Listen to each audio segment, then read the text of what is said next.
ਸ਼੍ਰੀ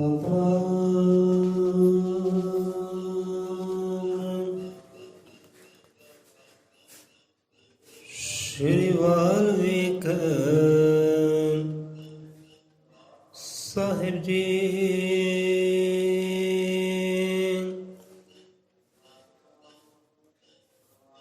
ਹਾਜ਼ਰ ਮਤਰ ਕਾਲਦਰਸ਼ੀ ਸ਼੍ਰੀ ਗੁਰੂ ਵਾਲਮੀਕ ਭਗਵਾਨ ਜੀ ਮਹਾਰਾਜ ਸਹਾਇ। ਸਤਿਗੁਰ ਗਿਆਨ ਨਾਲ ਸਤਿਗੁਰ ਹਰਿ ਨਾਲ ਸਤਿਗੁਰ ਕੀਰਤਨਾ ਸ਼ਬਦ ਗੁਰਮਾਤ ਸੰਤ ਭਗਤ ਸਭ ਜੀਵਨ ਦਾਤਾ ਜੀ ਅੰਗ ਸੰਗ ਸਹਾਈ ਹੋਣ। ਸੁਗਰਾਂ ਦੇ ਨਾਮ ਦਾ ਓਟ ਆਸਰਾ ਧਰਦਿਆਂ ਹੋਇਆਂ ਕੋਈ ਸ਼ਬਦ ਵਿਚਾਰ ਆਰੰਭ ਕਰਦੇ ਹਾਂ। ਬੋਲੇ 100 ਰੁਪਏ ਅਜ਼ਰ ਮਤਰ ਕਾਲਦਰਸ਼ੀ ਸ੍ਰਿਸ਼ਟੀ ਕਰਤਾ ਵਾਲਮੀਕ ਦੇ ਆਵਾਜ਼ ਜੀ ਕੀ ਜੈ।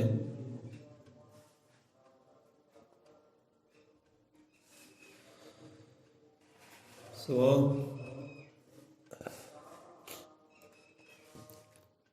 ਵਿਚਾਰ ਰੱਖਦੇ ਹਾਂ। ਪਹਿਲਾਂ ਇਸ ਗੱਲ ਤੇ ਆਪਾਂ ਪੱਕੇ ਹੋਈਏ ਕਿ ਵਿਚਾਰ ਨੂੰ ਸੁਣਨਾ ਨਹੀਂ ਹੈ ਕਿ ਸੁਣਿਆ ਤੇ ਬਸ ਠੀਕ ਠਾਕ ਹੈ ਭਾਈ।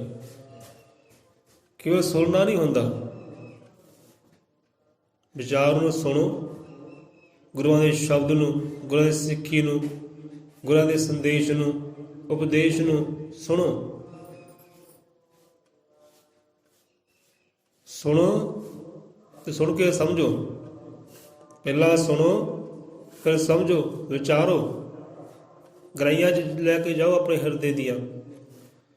ਪਹਿਲਾਂ ਸੁਣੋ, ਸਮਝੋ ਤੇ ਸਮਝ ਕੇ ਫਿਰ ਕਰੋ ਕਿ ਉੱਤੇ ਕਰੋ ਅਮਲ। ਪਹਿਲਾਂ ਸੁਣੋ ਫਿਰ ਸਮਝੋ ਤੇ ਸਮਝ ਕੇ ਵਿਚਾਰ ਕੇ ਉੱਤੇ ਕਰੋ ਅਮਲ। ਜਦੋਂ ਕਰੋਗੇ ਅਮਲ ਉਦੋਂ ਫਿਰ ਤਬਦੀਲੀਆਂ ਹੋਣਗੀਆਂ। ਆਪਣੀ ਜ਼ੁਬਾਨ 'ਚ ਵੀ ਤਬਦੀਲੀ ਹੋਏਗੀ, ਕਿਰਦਾਰ 'ਚ ਵੀ ਤਬਦੀਲੀ ਹੋਏਗੀ, ਆਪਣੀ ਕਿਸਮ ਦੇ ਲੇਖਾਂ ਵਿੱਚ ਵੀ ਤਬਦੀਲੀ ਹੋਏਗੀ, ਕਰਮਾਂ ਵਿੱਚ ਵੀ, ਸੋਚ ਵਿੱਚ ਵੀ ਤਬਦੀਲੀ ਹੋਏਗੀ। ਜੇ ਤੇ ਸੋਚ ਤਬਦੀਲੀ ਆ ਗਈ ਤਾਂ ਬਾਕੀ ਸਾਰਾ ਜੀਵਨ ਆਪੇ ਤਬਦੀਲ ਹੋ ਜਾਣਾ ਹੈ। ਸੋ ਇਸ ਕਰਕੇ ਕੇਵਲ ਸੁਣਨਾ ਨਹੀਂ ਹੈ, ਸੁਣੋ, ਸਮਝੋ, ਵਿਚਾਰੋ ਤੇ ਅਮਲ ਕਰੋ। ਜਿਹਦਾ ਸੰਤ ਰੈਵਰ ਸਮਝਾਉਂਦੇ ਹੈ ਉਹ ਰੱਬ ਜਿਵੇਂ ਸਮਝਾਉਂਦਾ ਹੈ, ਕਿਉਂਕਿ ਸੰਤਾਂ ਦਾ ਸਮਝਾਉਣਾ ਰੱਬ ਦਾ ਸਮਝਾਉਣਾ ਇੱਕੋ ਹੀ ਗੱਲ ਹੈ ਕਿ ਸੰਤ ਤੇ ਬ੍ਰਹਮ ਵਿੱਚ ਭੇਦ ਨਾ ਕੋਈ, ਬ੍ਰਹਮ ਸੰਤਾਂ ਦੀਆਂ ਬੁਕਲਾਂ ਅੰਦਰ। ਸੋ ਬ੍ਰਹਮ ਪਰਮਾਤਮਾ ਕਹਿੰਦੇ ਕਿੱਥੇ ਹੈ? ਉਹ ਸੰਤਾਂ ਦੀ ਬੁਕਲ ਅੰਦਰ ਹੈ, ਭਾਵ ਕਿ ਹਿਰਦੇ ਅੰਦਰ ਹੈ। ਸੰਤ ਹੀ ਬ੍ਰਹਮ ਦਾ ਰੂਪ ਹੈ, ਉਹੀ ਰੱਬ ਹੈ ਕਹਿੰਦੇ ਤੁਰਦੇ ਫਿਰਦੇ। ਕਹਿੰਦੇ ਸੰਤ ਬੋਲਦੇ ਰੱਬ ਬੋਲਦਾ। ਕਹਿੰਦੇ ਕੋਈ ਸੰਤ ਨਹੀਂ ਬੋਲਦਾ, ਗੁਰੂ ਪਾਤਸ਼ਾਹ ਨਹੀਂ ਬੋਲਦਾ, ਉਹ ਰੱਬ ਹੀ ਬੋਲਦਾ ਹੈ, ਰੱਬ ਹੀ ਸਮਝਾ ਰਿਹਾ ਹੈ। ਸੰਤ ਬੋਲਦੇ, ਰੱਬ ਬੋਲਦਾ ਕਿ ਰੱਬ ਦੀ ਸੰਤ ਜ਼ੁਬਾਨ। ਕਹਿੰਦੇ ਰੱਬ ਦੀ ਜ਼ੁਬਾਨ ਕਿਹੜੀ ਹੈ? ਉਹ ਸੰਤ ਹੈ। ਰੱਬ ਦੀ ਅੱਖ ਕਿਹੜੀ ਹੈ? ਉਹ ਸੰਤ ਹੈ। ਕਹਿੰਦੇ ਰੱਬ ਵੇਖਦਾ ਹੈ, ਕਿੱਦਾਂ ਵੇਖਦਾ ਹੈ? ਉਹ ਸੰਤਾਂ ਦੀ ਅੱਖ ਨਾਲ ਵੇਖਦਾ ਹੈ, ਉਹ ਗੁਰੂਆਂ ਦੀ ਅੱਖ ਨਾਲ ਵੇਖਦਾ ਹੈ। ਗੁਰੂ ਉਹ ਕੈਮਰਾ ਹੈ ਭਾਈ, ਗੁਰੂ ਉਹ ਅੱਖ ਹੈ ਜਿਹੜੀ ਅੱਖ ਦੇ ਨਾਲ ਰੱਬ ਦੁਨੀਆਦਾਰੀ ਵੇਖਦਾ ਹੈ, ਲੋਕਾਂ ਦੇ ਰੰਗ ਵੇਖਦਾ ਹੈ। ਉਹ ਸੰਤ ਵੇਖਦੇ ਹੈ, ਸਮਝੋ ਰੱਬ ਹੀ ਵੇਖਦਾ ਹੈ।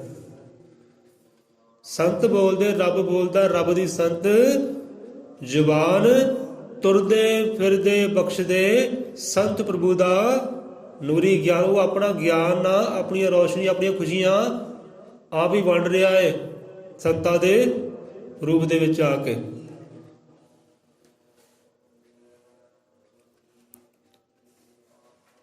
ਸੁਣਾਓ, ਸੁਣਨਾ ਨਹੀਂ ਹੈ, ਸਮਝਣਾ ਵੀ ਹੈ, ਵਿਚਾਰਨਾ ਵੀ ਹੈ ਤੇ ਅਮਲ ਵੀ ਕਰਨਾ ਹੈ। ਸੰਤਾਂ ਦੀ ਗੱਲ ਆਈ ਹੈ ਕਿ ਇਹਦਾ ਪਹਿਲਾਂ ਆਪਾਂ ਕਹਿੰਦੇ ਹਾਂ ਕਿ ਸੰਤ ਦੁਨੀਆ ਤੇ ਆਏ ਹੈ ਉਹ ਵਿਸ਼ਰੀਆਂ ਰੂਹਾਂ ਦੇ ਮੇਲ ਮਿਲਾਪ ਕਰਾਉਣ ਵਾਸਤੇ ਆਏ ਹੈ।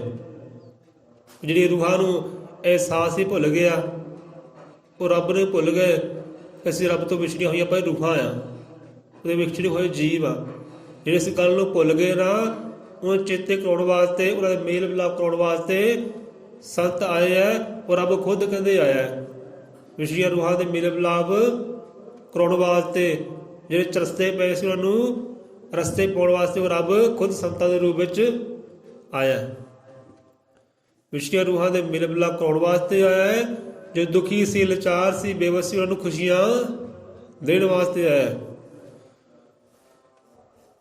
ਸਤੀ ਸ਼ਬਦਾਂ ਵਿੱਚ ਕਿ ਜਿਵੇਂ ਵੰਡੇ ਤਾਜ਼ਗੀ ਫੁੱਲਾਂ ਦੀ ਖੁਸ਼ਬੂ, ਜਗ ਵਿੱਚ ਵੰਡੇ ਰੌਸ਼ਨੀ ਜੂੰ ਸੂਰਜ ਦੀ ਲੋ। ਜਿਵੇਂ ਕਹਿੰਦੇ ਫੁੱਲ ਹੈ, ਉਹ ਆਪਣੀ ਮਹਿਕ ਬਣਦਾ, ਖੁਸ਼ਬੂ ਬਣਦਾ, ਤਾਜ਼ਗੀ ਬਣਦਾ, ਖੁਸ਼ੀਆਂ ਬਣਦਾ। ਫੁੱਲ ਵੀ, ਇੱਕ ਫੁੱਲ ਵੀ ਹਰਦਮ ਖਿੜਿਆ ਰਹਿੰਦਾ, ਖੁਸ਼ ਰਹਿੰਦਾ, ਆਨੰਦ ਰਹਿੰਦਾ ਹੈ ਤੇ ਸੰਸਾਰ ਨੂੰ ਖੁਸ਼ੀਆਂ ਵੰਡਦਾ ਹੈ, ਮਹਿਕਾ ਵੰਡਦਾ, ਖੁਸ਼ਬੂਆਂ ਵੰਡਦਾ ਹੈ। ਜਿਵੇਂ ਵੰਡੇ ਤਾਜ਼ਗੀ ਫੁੱਲਾਂ ਦੀ ਖੁਸ਼ਬੂ, ਜਗ 'ਚ ਵੰਡੇ ਰੌਸ਼ਨੀ ਜੂੰ ਸੂਰਜ ਦੀ ਲੋ। ਜਦ ਸੂਰਜ ਚੜ੍ਹਦਾ ਹੈ, ਸਭ ਨੂੰ ਸੰਸਾਰ ਨੂੰ ਲੋ ਬਖਸ਼ਿਸ਼ ਕਰਦਾ ਹੈ, ਰੌਸ਼ਨੀ ਬਖਸ਼ਿਸ਼ ਕਰਦਾ ਹੈ, ਜੋਤ ਬਖਸ਼ਿਸ਼ ਕਰਦਾ ਹੈ, ਆਪਣਾ ਨੂਰ ਬਖਸ਼ਿਸ਼ ਕਰਦਾ ਹੈ। ਇੱਦਾਂ ਹੀ ਕਹਿੰਦੇ, ਇੱਦਾਂ ਹੀ ਵਿੱਚ ਸੰਸਾਰ ਦੇ ਮਹਾਂਪੁਰਸ਼ਾਂ ਦਾ ਨੂਰ ਵੰਡਦਾ ਜਾਵੇ ਦਿਲਾਂ ਨੂੰ ਖੁਸ਼ੀਆਂ ਦਾ ਸਰੂਰ। ਹੁਣ ਸੂਰਜ ਦਾ ਆਪਣਾ ਨੂਰ ਹੈ, ਸੂਰਜ ਦੀ ਆਪਣੀ ਜੋਤ ਹੈ, ਪਰ ਉਹ ਸੂਰਜ ਤੋਂ ਕਿਤੇ ਉੱਪਰ ਉਹ ਮਹਾਂਪੁਰਖਾਂ ਦਾ ਨੂਰ ਹੈ। ਭਾਵ ਕਿ ਉਹ ਰੱਬ ਦਾ ਨੂਰ ਹੈ, ਉਹ ਸੰਤਾਂ ਰਹਿਬਰਾਂ ਗੁਰੂਆਂ ਪੀਰਾਂ ਦਾ ਨੂਰ ਹੈ, ਉਹਨਾਂ ਦੀ ਜੋਤ ਹੈ। ਉਹ ਸੂਰਜ ਤੋਂ ਹੀ ਉੱਪਰ ਹੈ। ਜਿੱਥੇ ਸੂਰਜ ਕੰਮ ਨਹੀਂ ਨਾ ਕਰਦੇ, ਉੱਥੇ ਸੰਤਾਂ ਮਹਾਂਪੁਰਖਾਂ ਦੇ ਬਚਨ ਕੰਮ ਕਰ ਜਾਂਦੇ ਹੈ, ਉਹਨਾਂ ਦੇ ਬੋਲ ਕੰਮ ਕਰ ਜਾਂਦੇ ਹੈ। ਜੇ ਸੂਰਜ ਵੀ ਕੰਮ ਨਹੀਂ ਕਰਦਾ, ਉੱਥੇ ਉਹਨਾਂ ਦੇ ਸ਼ਬਦ ਚਾਨਣ ਕਰ ਜਾਂਦੇ ਹੈ। ਜਿੱਦਾਂ ਕਹਿੰਦੇ ਨਾ, ਜਿਸ ਦਾ ਸੂਰਜ ਕਰ ਨਹੀਂ ਸਕਦਾ ਚਾਨਣ, ਜਿਸ ਦਾ ਚਾਨਣ ਕਰ ਨਹੀਂ ਸਕਦਾ ਸੂਰਜ ਦੇਵਤਾ ਬੜੀ ਮਹਾਨ, ਕਿ ਉਸ ਦਾ ਰੋਸ਼ਨ ਕਰ ਸਕਦਾ ਸੰਤ ਜਨਾਂ ਦਾ ਸ਼ੁਭ ਵਰਦਾਨ। ਜਿੱਥੇ ਸੂਰਜ ਰੋਸ਼ਨੀ ਨਾ ਕਰਦਾ, ਜੇ ਸੂਰਜ ਦੀ ਪਹੁੰਚ ਨਹੀਂ ਹੈ, ਉੱਥੇ ਸੰਤ ਪਹੁੰਚ ਜਾਂਦੇ ਹੈ। ਸੰਤਾਂ ਦੇ ਸ਼ਬਦ ਉੱਥੇ ਰੋਸ਼ਨੀ ਕਰਦੇ, ਪ੍ਰਕਾਸ਼ ਕਰਦੇ। ਸੰਤਾਂ ਦਾ ਗਿਆਨ ਹੀ ਉੱਥੇ ਸੂਰਜ ਬਣ ਕੇ ਪ੍ਰਕਾਸ਼ ਕਰਦਾ ਹੈ। ਹਨੇਰਾ ਵਿੱਚ ਭਟਕਦੇ ਜੀਵਨ ਉਹ ਸ਼ਬਦ ਹੀ ਰਾਹ ਦਿਖਲਾਉਂਦੇ ਆ। ਮਹਾਂਪੁਰਖਾਂ ਦੇ, ਭਾਵ ਸੰਤਾਂ ਦੇ, ਗੁਰੂਆਂ ਦੇ, ਪੀਰਾਂ ਦੇ, ਉਹ ਰੱਬ ਦੇ ਸਰਾਬੀ ਸੰਤਾਂ ਦੇ ਰੂਪ ਦੇ ਵਿੱਚ ਦੁਨੀਆ ਤੇ ਕਹਿੰਦੇ ਆਇਆ, ਸਮਝਾਉਣ ਵਾਸਤੇ, ਦੁਨੀਆ ਤੋਂ ਰਸਤੇ ਪਾਉਣ ਵਾਸਤੇ ਆਇਆ। ਜਿਵੇਂ ਵੰਡੇ ਤਾਜ਼ਗੀ ਫੁੱਲਾਂ ਦੀ ਖੁਸ਼ਬੂ, ਜਗ 'ਚ ਵੰਡੇ ਰੌਸ਼ਨੀ ਜੂੰ ਸੂਰਜ ਦੀ ਲੋ। ਏਦਾਂ ਹੀ ਵਿੱਚ ਸੰਸਾਰ ਦੇ ਮਹਾਂਪੁਰਸ਼ਾਂ ਦਾ ਨੂਰ ਵੰਡਦਾ ਜਾਵੇ ਦਿਲਾਂ ਨੂੰ ਖੁਸ਼ੀਆਂ ਦਾ ਸਰੂਰ। ਸੋ ਖੁਸ਼ੀਆਂ ਵੰਡਣ ਵਾਸਤੇ ਆਏ ਹੈ। ਭਾਈ ਲੈ ਲਓ ਖੁਸ਼ੀਆਂ, ਪਰ ਖੁਸ਼ੀਆਂ ਲੈਣ ਵਾਸਤੇ ਵੀ, ਖੁਸ਼ੀਆਂ ਚਾਹੁੰਦਾ ਤਾਂ ਹਰ ਕੋਈ ਹੈ, ਪਰ ਕੋਸ਼ਿਸ਼ ਕੋਈ ਨਹੀਂ ਕਰਦਾ। ਖੁਸ਼ੀਆਂ ਲੈਣ ਵਾਸਤੇ ਕੋਸ਼ਿਸ਼ ਕੋਈ ਨਹੀਂ ਕਰਦਾ। ਮੰਨ ਲਓ ਜਿੱਦਾਂ ਆਪਣੀ ਹੱਥ ਹੈ ਨਾ, ਹੱਥ ਦੇਖੋ ਆਪਣਾ, ਇਹ ਖੁੱਲਾ ਹੱਥ ਦੇਖੋ। ਹੁਣ ਮੁੱਠੀ ਬਣਾਉਣੀ ਹੋਵੇ ਤਾਂ ਕੀ ਕਰਨਾ ਪਏਗਾ? ਜੇ ਖੁੱਲਾ ਹੱਥ ਹੈ, ਮੁੱਠੀ ਬੰਨ੍ਹਣ ਵਾਸਤੇ ਕੀ ਕਰਨਾ ਪਏਗਾ? ਕੋਸ਼ਿਸ਼ ਕਰਨੀ ਪਏਗੀ ਨਾ, ਉਹਨਾਂ ਨੂੰ ਦੱਬਣਾ ਪਏਗਾ। ਕੋਸ਼ਿਸ਼ ਕਰੋਗੇ ਮੁੱਠੀ ਬੰਦ ਹੋ ਜਾਏਗੀ। ਜੇ ਕੋਸ਼ਿਸ਼ ਆਪ ਨਾ ਕਰੋਗੇ ਤਾਂ ਹੱਥ ਦੇ ਖੁੱਲ੍ਹੇ ਹੀ ਹੈ, ਖਾਲੀ ਦੇ ਖਾਲੀ ਹੈ। ਜਿਹੜੀ ਬੰਦ ਮੁੱਠੀ ਹੁੰਦੀ ਹੈ, ਉਹ ਕੁਝ ਹੋਣ ਦਾ ਸਬੂਤ ਹੁੰਦੀ ਹੈ ਕਿ ਹਾਂ ਵੀ ਕੁਝ ਨਾ ਕੁਝ ਹੈ। ਖੁੱਲਾ ਹੱਥ, ਖਾਲੀ ਹੱਥ, ਇਹਦੇ ਖਾਲੀ ਹੱਥ ਗਏ ਜਹਾਨੋਂ ਕਰ ਵਰਗ ਮਾਇਆ ਧਾਰੀ। ਖੁੱਲੇ ਹੱਥ, ਖਾਲੀ ਹੱਥ ਖਾਲੀ ਪਈ, ਕੁਝ ਨਹੀਂ ਪੱਲੇ। ਤੇ ਬੰਦ ਮੁੱਠੀ ਹੋਵੇ ਤਾਂ ਪਤਾ ਹੁੰਦਾ ਹੈ ਨਾ ਕੁਝ ਨਾ ਕੁਝ ਹੈ ਆ, ਕੁਝ ਨਾ ਕੁਝ ਮੁੱਠੀ ਅੰਦਰ ਹੋਏਗਾ। ਬੰਦ ਮੁੱਠੀ ਇੱਕ ਬਲ ਦੀ ਨਿਸ਼ਾਨੀ ਹੈ, ਇੱਕ ਸ਼ਕਤੀ ਦੀ ਨਿਸ਼ਾਨੀ ਹੈ, ਕੁਝ ਨਾ ਕੁਝ ਹੋਣ ਦੀ ਨਿਸ਼ਾਨੀ ਹੈ ਬੰਦ ਮੁੱਠੀ। ਤੇ ਬੰਦ ਮੁੱਠੀ ਕਰਨ ਵਾਸਤੇ ਬੰਦੇ ਨੂੰ ਕੋਸ਼ਿਸ਼ ਕਰਨੀ ਪੈਂਦੀ ਹੈ, ਹਿੰਮਤ ਕਰਨੀ ਪੈਂਦੀ ਹੈ ਮੁੱਠੀ ਬੰਦ ਕਰਨ ਵਾਸਤੇ ਵੀ। ਸੋ ਖੁਸ਼ੀਆਂ ਚਾਹੁੰਦਾ ਹਰ ਕੋਈ ਹੈ, ਪਰ ਖੁਸ਼ੀਆਂ ਪਾਉਣ ਵਾਸਤੇ ਵੀ ਬੰਦੇ ਨੂੰ ਕੋਸ਼ਿਸ਼ ਕਰਨੀ ਪੈਂਦੀ ਹੈ, ਮਿਹਨਤ ਕਰਨੀ ਪੈਂਦੀ ਹੈ। ਗੱਲ ਸੰਤਾਂ ਦੀ ਆਈ ਹੈ, ਸੰਤਾਂ ਸਿਫਤ ਸਲਾਹ ਦੀ ਇੱਥੇ ਆਈ ਹੈ ਸ਼ਬਦਾਂ ਅੰਦਰ। ਜਦ ਗੁਰੂ ਗਿਆਨਤ ਮਹਾਰਾਜ ਜੀ ਕਹਿੰਦੇ ਕਿ ਸੰਤ ਨਾ ਹੁੰਦੇ ਜਦ ਜਲ ਮਰਦਾ ਸੰਸਾਰ। ਜੇ ਸੰਤ ਨਾ ਕਦੇ ਨਾ ਹੁੰਦੇ, ਇਹ ਪੀਏ ਪੈਗੰਬਰ ਔਲੀਏ ਨਾ ਹੁੰਦੇ, ਤੇ ਸੰਸਾਰ ਕਦੋਂ ਦਾ ਖਤਮ ਹੋ ਜਾਣਾ ਸੀ। ਇਹ ਸੰਤਾਂ ਦੀ ਕਰਨੀ ਕਰਕੇ ਹੀ ਇਹ ਸੰਸਾਰ ਬਚਿਆ ਹੋਇਆ ਹੈ। ਔਰ ਰੱਬ ਦੀ ਕਰਨੀ ਕਰਕੇ ਹੀ ਸੰਸਾਰ ਬਚਿਆ ਹੋਇਆ, ਨਹੀਂ ਤਾਂ ਕੱਲ ਦਾ ਫਨਾ ਹੋ ਜਾਣਾ ਸੀ ਨਫ਼ਰਤ ਦੇ ਨਾਲ, ਘਰਨਾ ਦੇ ਨਾਲ, ਪਾਪ ਗੁਨਾਹਾਂ ਦੇ ਨਾਲ, ਕੱਲ ਜ਼ੁਲਮ ਅਤਿਆਚਾਰ ਦੇ ਨਾਲ ਇਹ ਕੁਝ ਦਾ ਖਤਮ ਹੋ ਜਾਣਾ ਸੀ। ਇਹ ਸੰਤਾਂ ਦੀ ਕਰਨੇ ਕਰਕੇ ਹੀ ਬਚਿਆ ਹੋਇਆ ਹੈ।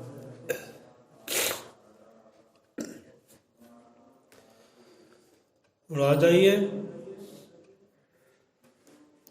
ਹੁਣ ਸੰਤਾਂ ਦੀ ਸਮਝਾਉਣ ਦਾ ਯਤਨ ਕੀ ਸੀ, ਉਹਨਾਂ ਦਾ ਕੀ ਸਮਝਾਉਣਾ ਚਾਹੁੰਦੇ ਸੀ, ਉਹ ਸਾਨੂੰ ਕੀ ਬਣਾਉਣਾ ਚਾਹੁੰਦੇ ਸੀ, ਸਾਨੂੰ ਕਿਸ ਮੰਜ਼ਿਲ ਤੇ ਪਹੁੰਚਾਉਣਾ ਚਾਹੁੰਦੇ ਸੀ, ਕਿਹੜੀਆਂ ਖੁਸ਼ੀਆਂ ਸਾਨੂੰ ਉਹ ਦੇਣੀਆਂ ਚਾਹੁੰਦੀਆਂ ਸੀ। ਸੰਤਾਂ ਦੀ ਕਰਨੀ ਨੂੰ ਸਮਝੀਏ ਕਿ ਸਾਨੂੰ ਕਿਤੇ ਸਮਝ ਆ ਜਾਏ। ਹੁਣ ਇਹ ਸੰਤ ਰਹਿਬਰ ਰੱਬ ਦੇ ਪਿਆਰੇ, ਰੱਬ ਦੇ ਆਸ਼ਿਕ ਆਪ ਸਮਝਾਉਂਦੇ ਹੈ, ਕਿਉਂਕਿ ਵਿਚਾਰ ਸੰਤਾਂ ਰਹਿਬਰਾਂ ਦੀ ਹੈ, ਸਾਡੀ ਨਹੀਂ ਹੈ ਕਿ ਸੰਤ ਕੀ ਸਮਝਾਉਂਦੇ ਆ। ਹੁਣ ਸੰਤ ਸਮਝਾਉਂਦੇ ਭਾਈ ਜੇ ਸੰਤਾਂ ਨੂੰ ਸਮਝਣਾ ਹੋਵੇ ਤਾਂ ਕਿੱਦਾਂ ਸਮਝਿਆ ਜਾਵੇ। ਦੋ ਤਰੀਕੇ ਦਿੱਤੇ ਸੰਤਾਂ ਨੇ।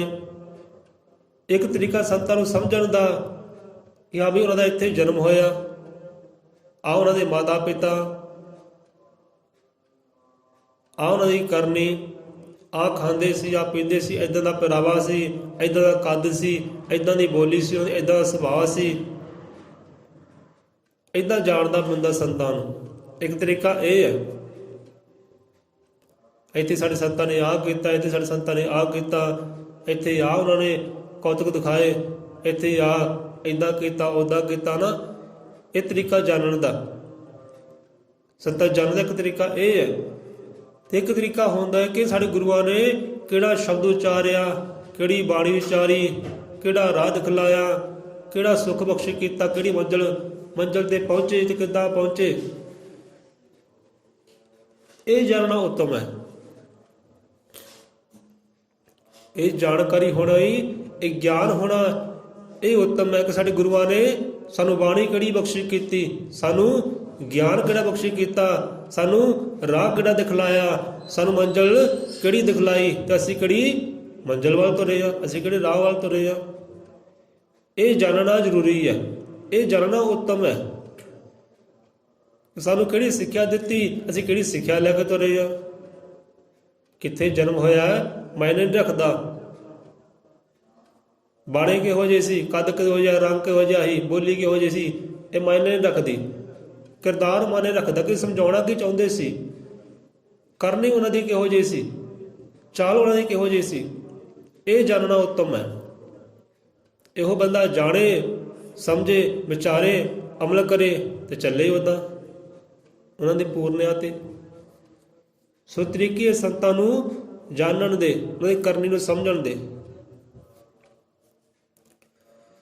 ਉਹ ਸੰਤਾਂ ਗੁਰੂਆਂ ਰਹਿਬਰ ਦੇਖੋ ਗੱਲ ਕੀਤੀ ਆ ਨਾ, ਹੁਣ ਇੱਕ ਦੀ ਗੱਲ ਕੀਤੀ ਹੈ, ਕਿਸੇ ਸੰਤ ਦੀ ਗੱਲ ਕਰ ਲਓ, ਚਾਹੇ ਹਜ਼ਰਤ ਈਸਾ ਮਸੀਹ ਲੈ ਲਓ, ਉਹਨੇ ਗੱਲ ਕੀਤੀ ਹੈ ਇੱਕ ਦੀ। ਕੀ ਕਿਹਾ ਕਿ ਗੋਡ ਇਜ਼ ਵਨ, ਕਿ ਪਰਮਾਤਮਾ ਮੇਰਾ ਇੱਕੋ ਹੀ ਹੈ। ਗੁਰੂ ਨਾਨਕ ਦੇਵ ਜੀ ਇੱਕ ਦੀ ਗੱਲ ਕੀਤੀ ਹੈ, ਉਹ ਵਾਹਿਗੁਰੂ ਇੱਕੋ ਹੀ ਹੈ ਕਹਿੰਦੇ। ਵਾਹਿਗੁਰੂ ਦਾ ਮਤਲਬ ਇੱਕ ਵੀ ਹੁੰਦਾ ਹੈ। ਉਹਨਾਂ ਨੇ ਕਿਹਾ ਕਿ ਇੱਕ ਓਂਕਾਰ ਪਰਮਾਤਮਾ ਇੱਕ ਹੈ। ਇੱਥੇ ਗੁਰੂ ਗਿਆਨਨਾਥ ਮਹਾਰਾਜ ਜੀ ਸੰਤ ਰਹਿਬਰ ਵਹੀ ਇੱਕ ਬ੍ਰਹਮ ਕਿ ਇੱਕ ਹੈ। ਮੁਹੰਮਦ ਸਾਹਿਬ ਹੋਏ, ਉਹਨਾਂ ਨੇ ਵੀ ਇੱਕ ਦਾ ਨਾਰਾ ਲਾਇਆ ਕਿ ਅੱਲਾ ਕਹਿੰਦੇ ਇੱਕੋ ਹੀ ਹੈ, ਸਭ ਕਾ ਮਾਲਕ ਇੱਕ। ਉਹ ਜਿੰਨੇ ਸੰਤ ਰਹਿਬਰ ਹੋਏ, ਗੁਰੂ ਪੀਰ ਹੋਏ, ਉਹਨਾਂ ਨੇ ਨਾਰਾ ਲਾਇਆ, ਸਮਝਾਉਣਾ ਕੀਤਾ ਕਿ ਭਾਈ ਪਰਮਾਤਮਾ ਇੱਕੋ ਹੀ ਹੈ। ਤੇ ਬੰਦਾ ਇਸ ਚੀਜ਼ ਨੂੰ ਸਮਝੇ, ਵਿਚਾਰੇ, ਅਮਲ ਕਰੇ, ਹਾਂ ਪਰਮਾਤਮਾ ਇੱਕੋ ਹੀ ਹੈ। ਮੰਨਦੇ ਤਾਂ ਸਾਰੇ ਹੀ ਹੈ ਕਿ ਪਰਮਾਤਮਾ ਇੱਕੋ ਹੀ ਹੈ। ਜੇ ਪੂਰੀ ਤੇ ਸੱਚ ਤਰੀਕੇ ਨਾਲ ਜਾਣਨਾ ਹੋਵੇ, ਹਮੇ ਸਾਬਿਤ ਕਰ, ਹਾਂ ਬੰਦਿਆ ਸਾਬਿਤ ਕਰ ਕਿ ਪਰਮਾਤਮਾ ਇੱਕੋ ਹੀ ਹੈ। ਬੰਦੇ ਕੋਲ ਸਾਬਿਤ ਨਹੀਂ ਹੁੰਦਾ, ਕੋਈ ਚਾਲ ਹੀ ਹੈ ਨਹੀਂ ਉਹ ਇੱਕ ਵਾਲੀ। ਤਾਂ ਸੰਤਾਂ ਦੀ ਭਾਈ ਕਰਨੀ ਨੂੰ ਸਮਝੋ ਤੇ ਚੱਲੋ ਉਹਦਾ। ਉਹ ਸਾਨੂੰ ਕਿਹੜਾ ਆਨੰਦ ਬਖਸ਼ੀ ਕਰਨਾ ਚਾਹੁੰਦੇ ਸੀ, ਕਿਹੋ ਜਿਹਾ ਸਾਡਾ ਜੀਵਨ ਹੋਵੇ, ਸਾਡਾ ਜੀਵਨ ਕਿਹੋ ਜਿਹਾ ਕਰਨਾ ਚਾਹੁੰਦੇ ਸੀ, ਖੁਸ਼ੀਆਂ ਵਾਲਾ, ਆਨੰਦ ਵਾਲਾ। ਮੰਜ਼ਿਲ ਸਾਨੂੰ ਕਿਹੜੀ ਪਹੁੰਚਾਉਣਾ ਚਾਹੁੰਦੇ ਸੀ? ਉਹ ਮੰਜ਼ਿਲ ਹੈ ਪਰਮਾਤਮਾ। ਉਹ ਗਿਆਨ ਦੇਣਾ ਚਾਹੁੰਦੇ ਸੀ। ਉਹ ਗਿਆਨ ਨੂੰ ਸਮਝੋ, ਧਿਆਨ ਨੂੰ ਸਮਝੋ, ਸੰਤਾਂ ਦੀ ਕਰਨੀ ਨੂੰ ਸਮਝੋ। ਹੁਣ ਇੱਕ ਗੁਰੂ ਵਾਲੇ ਉਹ ਹੋਏ ਹੈ, ਤੇ ਗੁਰੂ ਵਾਲੇ ਹੋ ਕੇ, ਰੱਬ ਵਾਲੇ ਹੋ ਕੇ ਇੱਕ ਖੁਦਾ ਦਾ ਉਹਨਾਂ ਨੇ ਸਿਮਰਨਾ ਕੀਤਾ ਹੈ। ਹੁਣ ਇਹ ਤੋਂ ਸਾਨੂੰ ਕੀ ਸਿੱਖਿਆ ਮਿਲਦੀ ਹੈ, ਕੀ ਜਾਣਕਾਰੀ ਮਿਲਦੀ, ਕੀ ਗਿਆਨ ਮਿਲਦਾ ਕਿ ਸਾਡੇ ਕਿਰਦਾਰ ਵੀ ਉਹੋ ਜਿਹਾ ਹੋਵੇ। ਸਾਡੇ ਗੁਰੂਆਂ ਨੇ ਇੱਕ ਅਕਾਲ ਪੁਰਖ ਦੀ ਭਗਤੀ ਕੀਤੀ ਹੈ, ਸਿਮਰਨਾ ਕੀਤਾ, ਇੱਕ ਗੁਰੂ ਤੋਂ ਸਿੱਖਿਆ ਲਈ ਹੈ ਤੇ ਚੱਲੇ ਹੈ, ਸਾਡਾ ਕਿਰਦਾਰ ਵੀ ਉੱਦਾਂ ਦਾ ਹੋਵੇ। ਹੁਣ ਇੱਥੇ ਗੱਲ ਸੱਟ ਕਰਦੀ ਹੈ, ਪਰ ਕਵਾਂਗੇ ਜ਼ਰੂਰ, ਕਿ ਮੰਨੇ ਚਾਹੇ ਨਾ ਮੰਨੇ। ਹੁਣ ਦੇਖੀਏ ਆਪਣੇ ਗੁਰੂਆਂ ਦੀ ਚਾਲ ਨੂੰ ਦੇਖੀਏ, ਕਿਉਂਕਿ ਸਮਝੋ ਸੰਤਾਂ ਦੀ ਕਰਨੀ ਨੂੰ ਸਮਝੋ। ਏਦਾਂ ਬੰਦਾ ਸਮਝ ਸਕਦਾ ਹੈ। ਸਾਡੇ ਸੰਤ ਜਿਹੜੇ ਹੋਏ ਹੈ, ਉਹਨਾਂ ਦੇ ਕਿੰਨੇ ਯਾਰ ਸੀ ਭਾਈ, ਕਿੰਨੇ ਉਹਨਾਂ ਦੇ ਗੁਰੂ ਸੀ, ਕਿੰਨੇ ਉਹਨਾਂ ਦੇ ਰੱਬ ਸੀ। ਕੀ ਸਾਨੂੰ ਸਿੱਖਿਆ ਦੇ ਰਿਹਾ ਅੱਜ ਵੀ ਉਹਨਾਂ ਦੀ ਬਾਣੀ, ਕੀ ਸਿੱਖਿਆ ਦੇ ਰਹੀ ਹੈ, ਤੇ ਅਸੀਂ ਕਿੱਧਰ ਤੁਰੇ ਆ। ਗੱਲ ਹੈ ਤਾਂ ਬੜੀ ਕੜਵੀ ਜਿਹੀ, ਪਰ ਰਾਹ ਦਿਖਾਉਣ ਵਾਲੀ, ਗਿਆਨ ਦੇਣ ਵਾਲੀ ਹੈ। ਇਹ ਸੰਤਾਂ ਨੂੰ ਸਮਝੋ ਭਾਈ, ਸੰਤ ਉਹ ਰੱਬ ਦਾ ਰੂਪ ਹੈ, ਉਹ ਕਾਲ ਪੁਰਖ ਦਾ ਰੂਪ ਹੈ। ਵਿਸ਼ੇ ਰੂਹਾਂ ਨੂੰ ਮਿਲਾਪ ਕਰਾਉਣ ਵਾਸਤੇ ਆਏ, ਤੁਹਾਨੂੰ ਖੁਸ਼ੀਆਂ ਦੇਣ ਵਾਸਤੇ, ਤੁਹਾਨੂੰ ਰਾਹ ਦਿਖਾਉਣ ਵਾਸਤੇ ਆਏ ਹੈ। ਉਹਨਾਂ ਦਾ ਨਾਮ ਹੀ, ਸ਼ਬਦ ਹੀ ਰਾਹ ਦਿਖਲਾਉਂਦਾ ਹੈ। ਹੁਣ ਸਾਡੇ ਸ਼ਬਦ ਅਸਰ ਕਰਨਗੇ ਆਦੇ ਉੱਪਰ, ਸਾਡੇ ਸ਼ਬਦ ਅਸਰ ਕਰਦੇ ਆ ਨਾ। ਜੇ ਆਪਾਂ ਤੁਹਾਨੂੰ ਪਿਆਰ ਨਾਲ ਬੋਲਦੇ ਆ, ਤੁਹਾਡੇ ਅੰਦਰ ਪਿਆਰ ਦੀ ਭਾਵਨਾ ਹੁੰਦੀ ਹੈ। ਜੇ ਅਸੀਂ ਗੁੱਸੇ ਨਾਲ ਬੋਲਾਂਗੇ, ਤੁਹਾਡੇ ਅੰਦਰ ਵੀ ਗੁੱਸੇ ਵਾਲੀ ਭਾਵਨਾ ਹੋਏਗੀ। ਕਿਉਂਕਿ ਸ਼ਬਦ ਅਸਰ ਕਰਦੇ ਆ। ਕਿਸੇ ਵੀ ਬੰਦੇ ਨੂੰ ਲੈ ਲਓ, ਬੱਚੇ ਨੂੰ ਲੈ ਲਓ, ਬੱਚੇ ਦੇ ਸ਼ਬਦ ਵੀ ਅਸਰ ਕਰਦੇ ਆ। ਜੇ ਬੱਚਾ ਕੋਈ ਵੱਡੇ ਬੰਦੇ ਨੂੰ ਨਿਕੰਮਾ ਕਹਿ ਦੇ, ਕੋਈ ਗਾਲੀ ਦੇ ਦੇ, ਅਸਰ ਕਰਦਾ ਹੀ ਆ ਨਾ। ਜਿਹੜਾ ਵੱਡਾ ਫਿਰ ਉਹ ਕੁੱਟਣ ਤੇ ਜਾਏਗਾ, ਮਾਰਨ ਤੇ ਜਾਏਗਾ, ਜਾਂ ਫਿਰ ਮਾਤਾ ਪਿਤਾ ਨੂੰ ਮੰਦਾ ਬੋਲੇਗਾ। ਲੈ ਵੀ ਆਪ ਬੱਚੇ ਨੂੰ ਮੱਤ ਦਿੱਤੀ ਹੈ। ਕਿਉਂਕਿ ਹਰ ਇੱਕ ਬੱਚੇ ਦਾ, ਹਰ ਇੱਕ ਜੀਵ ਦੇ ਸ਼ਬਦ ਦਾ, ਇਹ ਪੰਛੀ ਬੋਲਦੇ ਹੈ, ਇਹ ਵੀ ਸ਼ਬਦ ਉਚਾਰਦੇ ਆ। ਪੰਛੀ ਬੋਲਦੇ ਆ, ਪੰਛੀਆਂ ਦੇ ਸ਼ਬਦਾਂ ਦਾ ਵੀ, ਸੁਰਾਂ ਦਾ ਵੀ, ਬੋਲੀ ਦਾ ਵੀ ਇਨਸਾਨ 'ਤੇ ਅਸਰ ਹੁੰਦਾ ਹੈ। ਕਈਆਂ 'ਤੇ ਹੁੰਦਾ, ਕਈਆਂ 'ਤੇ ਨਹੀਂ ਹੁੰਦਾ। ਕੋਈ ਜਿਹਨਾਂ ਦਾ ਪ੍ਰੇਮ ਹੈ ਨਾ, ਮੁਹੱਬਤ ਹੈ, ਉਹ ਮੁਹੱਬਤ ਵਾਲੇ ਹਿਰਦਿਆਂ ਅੰਦਰ ਪੰਛੀਆਂ ਦੀ ਬੋਲੀ ਦਾ ਵੀ ਅਸਰ ਹੁੰਦਾ। ਉਹ ਵੀ ਮਿੱਠੇ ਲੱਗਦੇ, ਉਹਨਾਂ ਨੂੰ ਸੁਰੀਲੇ ਲੱਗਦੇ ਆ, ਚੰਗੇ ਲੱਗਦੇ ਆ। ਸੋ ਗੱਲ ਮੁਕਾਈ, ਸ਼ਬਦਾਂ ਦਾ ਅਸਰ ਹੁੰਦਾ ਹੈ। ਭਾਵੇਂ ਚੰਗੇ ਹੋਣ, ਚੰਗੇ ਸ਼ਬਦਾਂ ਦਾ ਅਸਰ ਹੁੰਦਾ ਹੈ, ਮੰਦੇ ਹੋਣ ਤਾਂ ਮੰਦੇ ਸ਼ਬਦਾਂ ਵੀ ਅਸਰ ਹੁੰਦਾ ਹੈ। ਕਿਸੇ ਦੀ ਫੋਕੀ ਸਿੱਧ ਸਲਾਹ ਕਰਦੇ ਹੋ, ਲੈ ਤੂੰ ਬੜਾ ਸੋਹਣਾ ਭਾਈ, ਤੇ ਬੰਦਾ ਫੁੱਲ ਜਾਂਦਾ। ਜੇ ਚੰਗੇ ਭਗੇ ਕੱਪੜੇ ਪਾਏ ਹੋਣ, ਬੰਦਾ ਮਾੜੇ ਨੁਕਸ ਕੱਢਦੇ, ਅਗਲੇ ਬੰਦਾ ਦਿਲ ਟੁੱਟ ਜਾਂਦਾ, ਕਿਉਂਕਿ ਸ਼ਬਦ ਅਸਰ ਕਰ ਗਏ। ਜੇ ਸਾਡੇ ਸ਼ਬਦ ਅਸਰ ਕਰ ਸਕਦੇ ਹੈ, ਤੇ ਕੀ ਗੱਲ ਗੁਰੂਆਂ ਪੀਰਾਂ ਰਹਿਬਰਾਂ ਦੇ ਸ਼ਬਦ ਅਸਰ ਨਹੀਂ ਕਰਨਗੇ? ਗੁਰੂਆਂ ਪੀਰਾਂ ਰਹਿਬਰਾਂ ਦੇ ਸ਼ਬਦ ਵੀ ਅਸਰ ਕਰਦੇ ਹੈ। ਉਹ ਰੱਬ ਜਿੰਨਾ ਅਸਰ ਕਰਦੇ ਆ ਭਾਈ, ਉਹ ਪੂਰਾ ਆਨੰਦ ਦਿੰਦੇ ਆ, ਪੂਰੀਆਂ ਖੁਸ਼ੀਆਂ ਦਿੰਦੇ ਹੈ। ਕਿਉਂਕਿ ਉਹ ਰੱਬ ਹੀ ਉਹਨਾਂ ਦੇ ਸ਼ਬਦਾਂ ਅੰਦਰ ਸਮਾਇਆ ਹੁੰਦਾ ਹੈ। ਜੇ ਸਾਡੇ ਸ਼ਬਦ ਅਸਰ ਕਰਦੇ ਆ ਨਾ, ਆਪਾਂ ਕਿਸੇ ਕੁੱਤਾ ਬਿੱਲਾ ਕਹਿ ਦਈਏ, ਅਗਰ ਇਹਨੇ ਕੱਢ ਕੇ ਚਪੇੜੀ ਮਾਰਨੀ ਹੈ, ਕਰ ਗਿਆ ਨਾ ਅਸਰ। ਜੇ ਕਿਸੇ ਨੂੰ ਆਪਣਾ ਪਿਆਰਾ ਕਹਿ ਦਈਏ, ਉਹ ਵੀ ਕਹਿੰਦਾ ਨਹੀਂ ਯਾਰ ਮੇਰਾ ਯਾਰ, ਮੇਰਾ ਪਿਆਰਾ, ਤੇ ਕਰ ਗਿਆ ਅਸਰ। ਇੱਦਾਂ ਹੀ ਸੰਤਾਂ ਗੁਰੂਆਂ ਰਹਿਬਰਾਂ ਦੇ ਸ਼ਬਦ ਅਸਰ ਕਰਦੇ ਹੈ। ਉਹ ਸ਼ਬਦਾਂ ਨਾਲ ਕਦੇ ਜੁੜੋ, ਧਾਰਨ ਕਰੋ। ਉਹ ਸ਼ਬਦਾਂ ਅੰਦਰ ਰੱਬ ਸਮਾਇਆ, ਗੁਰੂ ਸਮਾਇਆ ਹੈ। ਹੁਣ ਇੱਕ ਦਾ ਨਾਰਾ ਲਾਇਆ ਹੈ, ਇੱਕ ਗੁਰੂ ਦੀ ਬੰਦਗੀ ਪੂਜਾ ਕਰਨ ਦਾ ਕਿਹਾ ਹੈ ਕਿ ਪੂਜੋ ਭਾਈ ਇੱਕੋ ਹੀ ਦੇਵਾ, ਪੂਜੋ ਰਾਮ ਇੱਕ ਹੀ ਦੇਵਾ। ਇੱਕ ਦੀ ਪੂਜਾ ਬੰਦਗੀ ਕਰ ਲੈ ਕੇ ਆਏ, ਉਹ ਵੀ ਗੁਰੂ ਨੂੰ ਕਹਿੰਦੇ ਪੂਜੋ। ਗੁਰੂ ਨੂੰ ਰੱਬ ਮੰਨ, ਪਾਰ ਬ੍ਰਹਮ ਕਾ ਰੂਪ ਧਰ ਲੈ, ਗੁਰ ਕਾ ਧਿਆਨ ਰੇ।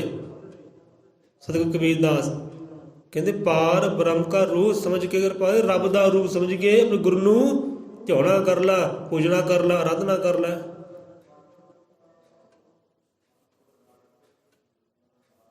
ਸਮਝੀਏ। ਹੁਣ ਚਲੋ ਕਰ ਦਈਏ ਖਤਮ ਇੱਥੇ ਹੀ। ਚਲੋ ਬਹੁਤ ਦਿਨ ਚੜ ਗਿਆ ਹੈ, ਲੋ ਹੋ ਗਏ ਨਾ। ਚਲੋ ਇੰਨਾ ਕੀ ਬਹੁਤ ਹੈ, ਫਿਰ ਸਾਂਝਾ ਕਰ ਲਾਂਗੇ ਨਾ, ਕਿਉਂਕਿ ਹੈ ਤਾਂ ਬਹੁਤ ਔਖਾ ਜਿਹਾ ਹੈ, ਨਾ ਕਿਸੇ ਨੇ ਸਮਝਣਾ ਹੈ, ਪਰ ਫਰਜ਼ ਹੈ ਆਪਣਾ।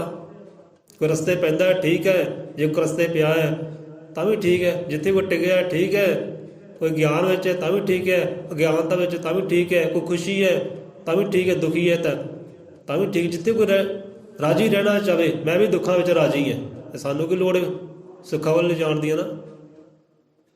ਜੇ ਕਹਿੰਦਾ ਮੈਂ ਮੂਰਖਤਾ ਵਿੱਚ ਹੀ ਰਾਜੀ ਹਾਂ, ਮੈਨੂੰ ਗਿਆਨ ਦੀ ਲੋੜ ਨਹੀਂ, ਸਾਨੂੰ ਕੀ ਲੋੜ ਗਿਆਨ ਦੀ ਦਿੰਦੀ ਹੈ ਨਾ। ਜਿੱਥੇ ਕੋਈ ਰਾਜੀ ਹੈ ਠੀਕ ਹੈ ਭਾਈ, ਰਾਜੀ ਰਹਿ ਤੂੰ। ਪਰ ਇੱਦਾਂ ਜਿੱਦਾਂ ਸੰਤ ਰਹਿਬਰ ਸਮਝਾਉਂਦੇ ਹੈ, ਜੇ ਸੰਤਾਂ ਵਾਲੇ ਆ, ਗੁਰੂਆਂ ਵਾਲੇ ਆ, ਜਿੱਦਾਂ ਬੋਲੇ ਹੈ ਤੇ ਬੋਲਣਾ ਪੈਣਾ ਭਾਈ। ਜੇ ਸੱਚ ਉਚਾਰਿਆ ਹੈ ਤੇ ਸੱਚ ਉਚਾਰਨਾ ਪੈਣਾ। ਕੋਈ ਪਕੜੇ ਚਾਹੇ ਨਾ ਪਕੜੇ, ਕੋਈ ਸਮਝੇ ਚਾਹੇ ਨਾ ਸਮਝੇ। ਇਸ ਕਰਕੇ ਜੋ ਵੀ ਸਾਂਝਾ ਕਰਦੇ ਆ ਉਹ ਗੁਰਬਾਣੀ ਵਿੱਚੋਂ ਹੈ, ਸੰਤਾਂ ਦੀ ਕਰਨੀ ਵਿੱਚੋਂ ਹੀ ਹੈ। ਕੀ ਸਮਝਾਉਂਦਾ ਯਤਨ ਕਰੇ, ਕਿਹੜੇ ਰਾਹੇ ਪਾਉਣ ਦਾ ਉਹਨਾਂ ਨੇ ਯਤਨ ਕੀਤਾ ਹੈ। ਸਮਝੋ, ਸੁਣੋ, ਸਮਝੋ, ਵਿਚਾਰੋ ਤੇ ਅਮਲ ਕਰੋ। ਚਲੋ ਰਲ ਕੇ ਫਤਿਹ ਬੁਲਾਈਏ, ਇਹਨਾਂ ਕੁ ਚੇਤੇ ਰਹਿ ਜਾਓ ਸੰਤਾਂ ਦੀ ਕਰਨੀ ਦਾ, ਕੀ ਕਰਨ ਆਏ ਦੁਨੀਆ ਤੇ, ਕੀ ਸਮਝਾਉਂਦਾ ਯਤਨ ਕੀਤਾ, ਉਹਨਾਂ ਨੇ ਕੀ ਕੀਤਾ। ਕਿਉਂਕਿ ਉਹਨਾਂ ਦੇ ਮਾਤਾ ਪਿਤਾ ਕੜੇ ਹੋਏ, ਥਾਂ ਕੜੀ ਹੋਏ, ਕਿੱਥੇ ਜਨਮ ਹੋਇਆ, ਇਹ ਚੀਜ਼ ਕੋਈ ਮਾਇਨੇ ਨਹੀਂ ਰੱਖਦੀ। ਮਾਇਨੇ ਰੱਖਦੀ ਉਹਨਾਂ ਦੀ ਬਾਣੀ, ਉਹਨਾਂ ਦੀ ਕਰਨੀ। ਹੁਣ ਬੰਦਾ ਕਹੇ ਕਿ ਮੇਰੇ ਸੰਤ ਬੜੇ ਪ੍ਰੇਮ ਵਾਲੇ ਸੀ, ਸਾਡੇ ਸੰਤ ਸਾਡੇ ਗੁਰੂ ਬੜੇ ਹੀ ਪ੍ਰੇਮ ਦੇ ਸਾਗਰ ਸੀ ਭਾਈ। ਗੁੱਸਾ ਤਾਂ ਉਹਨਾਂ ਵਿੱਚ ਹੈ ਹੀ ਨਹੀਂ ਸੀ, ਨਫ਼ਰਤ ਤਾਂ ਹੈ ਹੀ ਨਹੀਂ ਸੀ। ਕੋਈ ਵੀ ਜਾਂਦਾ ਸੀ ਹਰ ਇੱਕ ਨੂੰ ਹੱਸ ਕੇ ਬੁਲਾਉਂਦੇ ਸੀ, ਭਾਵੇਂ ਕੋਈ ਵੀ ਹੋਵੇ, ਚੰਗਾ ਹੋਵੇ ਮਾੜਾ ਹੋਵੇ। ਕਿਸੇ ਨੂੰ ਉਹਨਾਂ ਨੇ ਧਰਕਾਰਿਆ ਨਹੀਂ, ਗਾਲੀ ਨਹੀਂ ਦਿੱਤੀ, ਮੰਦਾ ਨਹੀਂ ਬੋਲਿਆ। ਉਹਨਾਂ ਅੰਦਰ ਪ੍ਰੇਮ ਹੀ ਇੰਨਾ ਸੀ। ਸਾਡੇ ਸੰਤ ਇੱਦਾਂ ਦੇ ਸੀ, ਉਹਨਾਂ ਅੰਦਰ ਪ੍ਰੇਮ ਇੰਨਾ ਸੀ ਨਾ ਕਿ ਚਾੜਨ ਵਾਲੇ ਤੱਤੀਆਂ ਤਵੀਆਂ ਤੇ ਚਾੜ ਦਿੱਤਾ। ਪਰ ਮੰਦਾ ਨਹੀਂ ਬੋਲਿਆ ਉਹਨਾਂ ਨੇ, ਕਿਸੇ ਨੂੰ ਫਿੱਕਾ ਨਹੀਂ ਬੋਲਿਆ। ਉਹਨਾਂ ਦਾ ਪ੍ਰੇਮ ਇੱਦਾਂ ਸੀ ਨਾ ਕਿ ਠੋਕਣ ਵਾਲੇ ਕਿੱਲ ਵੀ ਠੋਕੇ, ਕੰਡੇ ਵੀ ਰਾਹ 'ਚ ਖਿਲਾਰੇ, ਲਹੂ ਲਹਾਨ ਵੀ ਕੀਤਾ, ਬੰਦ ਵੀ ਕੱਟੇ, ਫਿਰ ਵੀ ਕਿਸੇ ਨੂੰ ਬੰਦਾ ਨਹੀਂ ਬੋਲਿਆ। ਉਹਨਾਂ 'ਚ ਪ੍ਰੇਮ ਹੀ ਇੰਨਾ ਸੀ। ਜੇ ਸਾਡੇ ਸੰਤਾਂ ਵਿੱਚ ਗੁਰੂਆਂ ਵਿੱਚ ਇੰਨਾ ਪ੍ਰੇਮ ਸੀ, ਧਿਆਨ ਕਰੋ, ਸਿੱਖੋ ਕਿ ਸਾਡੇ ਵਿੱਚ ਪ੍ਰੇਮ ਕਰਨਾ ਹੈ ਭਾਈ। ਧਿਆਨ ਕਰੋ, ਸਮਝੋ, ਵਿਚਾਰੋ ਕਿ ਸਾਡੇ ਵਿੱਚੋਂ ਪ੍ਰੇਮ ਹੈ। ਸਾਡੇ ਵਿੱਚ ਤਾਂ ਐਨ ਨੱਪ ਕੇ ਨਫ਼ਰਤ ਭਰੀ ਹੋਈ ਹੈ। ਘਰ ਦੇ ਜੀਆਂ ਵਿੱਚ, ਸਮਾਜ ਅੰਦਰ ਐਨ ਪੂਰੀ ਤਰ੍ਹਾਂ ਨਫ਼ਰਤ ਭਰੀ ਹੋਈ ਹੈ। ਤੇ ਕਹਿਣਾ ਅਸੀਂ ਸੰਤਾਂ ਵਾਲੇ। ਸੰਤਾਂ ਦੀ ਕਰਨੀ ਨੂੰ ਦੇਖੋ ਭਾਈ। ਜੇ ਉਹਨਾਂ ਦਾ ਪ੍ਰੇਮ ਸੀ ਨਾ, ਤੂੰ ਹੀ ਪ੍ਰੇਮ ਲੈ ਕੇ ਆ। ਸਾਡੇ ਸੰਤਾਂ ਵਿੱਚ ਸਾਂਝੀ ਵਾਲਤਾ ਸੀ। ਕੋਈ ਵੀ ਆਉਂਦਾ ਸੀ ਜੀ ਕਰਕੇ ਬੁਲਾਉਂਦੇ ਸੀ ਤੇ ਝੋਲੀਆਂ ਭਰ ਤੋੜਦੇ ਸੀ। ਚਾਹੇ ਹਿੰਦੂ ਹੋਇਆ, ਮੁਸਲਮਾਨ ਹੋਇਆ, ਸਿੱਖ ਹੋਇਆ, ਈਸਾਈ ਹੋਇਆ, ਝੋਲੀਆਂ ਭਰ ਤੋੜਦੇ ਸੀ। ਜੇ ਉਹਨਾਂ ਵਿੱਚ ਸਾਂਝੀ ਵਾਲਤਾ ਸੀ ਤੇ ਤੇਰੇ ਵਿੱਚ ਸਾਂਝੀ ਵਾਲਤਾ ਹੈ। ਇਹ ਗੱਲ ਵਿਚਾਰਨ ਦੀ ਹੈ। ਇਹ ਸੰਤਾਂ ਦੀ ਕਰਨੀ। ਉਹ ਇਹਨੇ ਗਿਆਨ ਦੇ ਧਨੀ ਸੀ। ਹਰ ਸਵਾਲ ਦਾ ਕਦੇ ਹੱਲ ਉਹਨਾਂ ਦੇ ਕੋਲ ਸੀ। ਹਰ ਮੁਸੀਬਤ ਦਾ, ਹਰ ਦੁੱਖੜੇ ਦਾ ਦਾਰੂ ਉਹਨਾਂ ਦੇ ਕੋਲ ਸੀ। ਹਲੇ ਤੂੰ ਧਿਆਨ ਕਰ, ਜਿਹੜਾ ਗਿਆਨ ਤੇਰੇ ਗੁਰੂ ਦੇ ਕੋਲ ਸੀ ਉਹ ਗਿਆਨ ਤੇਰੇ ਕੋਲ ਹੈ। ਤੇਰੇ ਕੋਲ ਤਾਂ ਅਜੇ ਪਿਆਰਿਆ ਗਿਆਨਤਾ ਲੈ ਕੇ ਤੁਰਿਆ ਫਿਰਦਾ ਹੈ। ਅਜੇ ਵੀ ਤੇਰਾ ਜੀਵਨ ਅਗਿਆਨਤਾ ਵਿੱਚ ਹੀ ਹੈ, ਗਿਆਨ ਵਿੱਚ ਤਾਂ ਹੈ ਹੀ ਨਹੀਂ। ਖਾਂਦਾ ਹੈ ਉਹ ਵੀ ਅਗਿਆਨਤਾ ਵਿੱਚ, ਪੀਂਦਾ ਹੈ ਉਹ ਵੀ ਅਗਿਆਨਤਾ ਵਿੱਚ, ਕਰਮ ਕਰਦਾ ਹੈ ਉਹ ਵੀ ਅਗਿਆਨਤਾ ਵਿੱਚ। ਬਾਅਦ ਕਹਿੰਦਾ ਦੁੱਖ ਆ ਗਏ, ਮੁਸੀਬਤ ਆ ਗਈ, ਕੰਮ ਨਹੀਂ ਹੋਇਆ। ਜੇ ਤੇਰਾ ਗੁਰੂ ਗਿਆਨ ਦਾ ਇੰਨਾ ਧਨੀ ਸੀ ਨਾ ਭਾਈ, ਉਹ ਗਿਆਨ ਤੇਰੇ ਕੋਲ ਹੈ। ਦੇ ਕੇ ਸਭ ਕੁਝ ਗਏ ਉਹ। ਜੇ ਬਾਪੂ ਮਰਦਾ ਨਾ, ਬਾਪੂ ਸਾਰੀ ਜ਼ਮੀਨਾਂ ਲਿਖਾ ਦਿੰਦਾ ਹੈ, ਆ ਲੈ ਭਾਈ ਇੰਨੇ ਤੇਰੇ ਹਿੱਸੇ, ਆ ਇੰਨੇ ਤੇਰੇ ਹਿੱਸੇ, ਆ ਕੁੰਜੀਆਂ ਤੂੰ ਸਾਂਭ ਲਿਆ, ਕੁੰਜੀਆਂ ਤੂੰ ਸਾਂਭ ਲਿਆ ਭਾਈ। ਬਾਪੂ ਮਰਨ ਲੱਗਾ ਦੇ ਕੇ ਜਾਂਦਾ ਹੈ, ਉਨਾਵੇ ਕਰਾ ਕੇ ਜਾਂਦਾ ਹੈ, ਫਿਕਰ ਹੁੰਦਾ ਹੈ ਉਹਨੂੰ। ਜਦੋਂ ਸੰਤ ਰਹਿਬਰ ਦੁਨੀਆ ਤੋਂ ਗਏ ਨਾ, ਉਹ ਰੱਬ ਕਹਿੰਦੇ ਰੱਬ ਦੇ ਵਿੱਚ ਸਮਾਇਆ ਹੈ, ਉਹ ਵੀ ਜਾਣ ਕੁਝ ਨਾ ਕੁਝ ਦੇ ਕੇ ਗਏ ਸਾਨੂੰ। ਸਾਡੇ ਸੰਤ ਸਾਡੇ ਗੁਰੂ ਵੀ ਸਾਨੂੰ ਦੇ ਕੇ ਗਏ ਹੈ, ਉਹ ਗਿਆਨ ਦੇ ਕੇ ਗਏ ਹੈ, ਉਹ ਧਿਆਨ ਦੇ ਕੇ ਗਏ ਹੈ, ਉਹ ਸਭੇ ਖੁਸ਼ੀਆਂ ਵਾਲੇ ਖਜ਼ਾਨੇ ਦੇ ਕੇ ਗਏ ਹੈ। ਸਾਡੇ ਸੰਤ ਬੜੇ ਆਨੰਦ ਰਹਿੰਦੇ ਸੀ, ਬੜੇ ਖੁਸ਼ ਰਹਿੰਦੇ ਸੀ ਭਾਈ। ਜੇ ਉਹ ਆਨੰਦ ਰਹਿੰਦੇ ਸੀ, ਉਹ ਆਨੰਦ ਤੇਰੇ ਪੱਲੇ ਹੈ ਕਿ ਨਹੀਂ ਹੈ? ਉਹ ਖੁਸ਼ੀਆਂ ਤੇਰੇ ਪੱਲੇ ਹੈ ਕਿ ਨਹੀਂ ਹੈ? ਤੇਰੇ ਸਦਰ ਤੈਨੂੰ ਉਸ ਤੱਕ ਪਹੁੰਚਾਇਆ ਕਿ ਨਹੀਂ ਪਹੁੰਚਾਇਆ? ਪਹੁੰਚਾ ਕਿ ਨਹੀਂ ਪਹੁੰਚਾ ਉਸ ਤੱਕ? ਜਿਹਨੂੰ ਇੱਕ ਕਹਿੰਦੇ ਹੈ, ਜਿਹਨੂੰ ਆਨੰਦ ਕਹਿੰਦੇ ਆ, ਪਰਮਾਨੰਦ ਕਹਿੰਦੇ ਆ, ਉਹ ਕਹਿੰਦੇ ਸਾਡੇ ਸੰਤਾਂ ਦੇ ਬੁੱਕਲ 'ਚ ਵਸਦਾ ਸੀ। ਕਿ ਤੇਰੇ ਅੰਦਰ ਵਸਿਆ ਕਿ ਨਹੀਂ ਵਸਿਆ? ਉਹ ਇਹ ਸਮਝਣ ਵਾਲੀ ਗੱਲ ਹੈ, ਇਹ ਸੰਤਾਂ ਦੀ ਕਰਨੀ ਹੈ। ਇਹਨੂੰ ਕਦੇ ਜਾਣੋ, ਇਹਨੂੰ ਪਛਾਣੋ, ਇਹਨੂੰ ਸਮਝੋ, ਇਹ ਚੀਜ਼ 'ਤੇ ਅਮਲ ਕਰੋ। ਜੇ ਇੱਕ ਦੀ ਉਹਨਾਂ ਨੇ ਗੱਲ ਕੀਤੀ, ਉਹਨਾਂ ਨੇ ਇੱਕ ਨੂੰ ਸਿਮਰਿਆ ਹੈ, ਅਕਾਲ ਪੁਰਖ ਨੂੰ ਸਿਮਰਿਆ ਹੈ, ਆਪਣੇ ਗੁਰੂ ਨੂੰ ਰੱਬ ਮੰਨ ਕੇ ਤੁਰੇ ਹੈ, ਤੇ ਤੁਸੀਂ ਵੀ ਆਪਣੇ ਗੁਰੂ ਨੂੰ ਰੱਬ ਮੰਨ ਕੇ ਤੁਰੋ। ਤੁਸੀਂ ਕਾਹਤੋਂ ਦਾਦਾ ਦੇ ਭਿਖਾਰੀ ਬਣੇ ਫਿਰਦੇ ਆ? ਸੋ ਇਹ ਕਰਨੀ ਕਿਤੇ ਸਿੱਖੋ ਨਾ ਜੀ ਚਾਲ ਤੋਂ। ਸੋ ਆਓ, ਬਾਕੀ ਜਿਹੜੇ ਬੜੇ ਕੌੜੇ ਸ਼ਬਦ ਹੈ ਤਾਂ ਉਹ ਬੜੇ ਗਿਆਨ ਵਾਲੇ ਹੈ, ਰਾਹੇ ਪਾਉਣ ਵਾਲੇ ਹੈ। ਜੇ ਉਹ ਚੀਜ਼ਾਂ ਨੂੰ ਮੰਨ ਲਈਏ ਸੰਤਾਂ ਦੀ, ਤਾਂ ਅੰਦਰ ਆਨੰਦ ਆ ਸਕਦਾ ਹੈ। ਮਾਣ ਸਿਫਤ ਸਲਾਹਾਂ ਵਡਿਆਈਆਂ ਦੇ ਪਾਤਰ ਬਣ ਸਕਦੇ ਆ, ਧਰਮੀ ਪੁਰਖ ਭਗਤ ਖਵਾ ਸਕਦੇ ਆ। ਬਾਕੀ ਰੱਬ ਵਾਲੇ ਆ, ਬਾਕੀ ਗੁਰੂ ਵਾਲੇ ਆ, ਇਹ ਸਾਡੇ ਸਿਰ ਤੇ ਤਾਜ ਆ ਸਕਦੇ ਆ ਜੇ ਕਰਨੀ ਨੂੰ ਮੰਨ ਲਈਏ ਤਾਂ। ਤੋ ਸਮਝੋ ਭਾਈ।